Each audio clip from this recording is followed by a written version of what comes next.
J'ai été longtemps un des seuls à contester et à combattre le cordon sanitaire quand c'était à l'égard du Front National de Jean-Marie Le Pen. Le cordon sanitaire est pour le Front National et pour les Insoumis. Je pense que ce n'est... À partir du moment où les partis ne sont pas interdits, qu'ils se présentent aux élections, ils ont droit à des alliances. Deuxième chose, lors des deux entre-deux tours de la présidentielle, en 2017 et en 2022, Madame Le Pen et les dirigeants du Rassemblement national ont fait les yeux doux à Jean-Luc Mélenchon et à la France insoumise.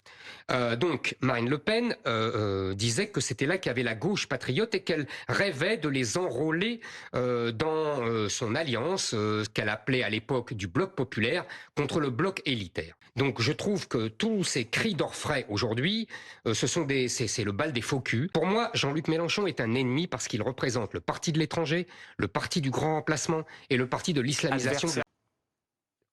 LFI est un ennemi, parce que LFI est un ennemi de la France. Pourtant, je dis pas de cordon parce que, encore une fois, je ne veux pas être hypocrite. Et je vais vous dire mieux. Tous ceux qui disent aujourd'hui cordon, etc., ce sont des menteurs. Les socialistes et les verts s'allieront à LFI à l'approche. Et mon ennemi, je vous le répète, j'étais le seul à dire que c'était l'ennemi des prochaines décennies parce qu'il était le parti de la France arabo-musulmane et créolisée, comme dit Mélenchon. Donc je ne peux pas être plus radicalement en opposition à Jean-Luc Mélenchon, mais cette histoire de cordon sanitaire est une fumisterie. Voilà.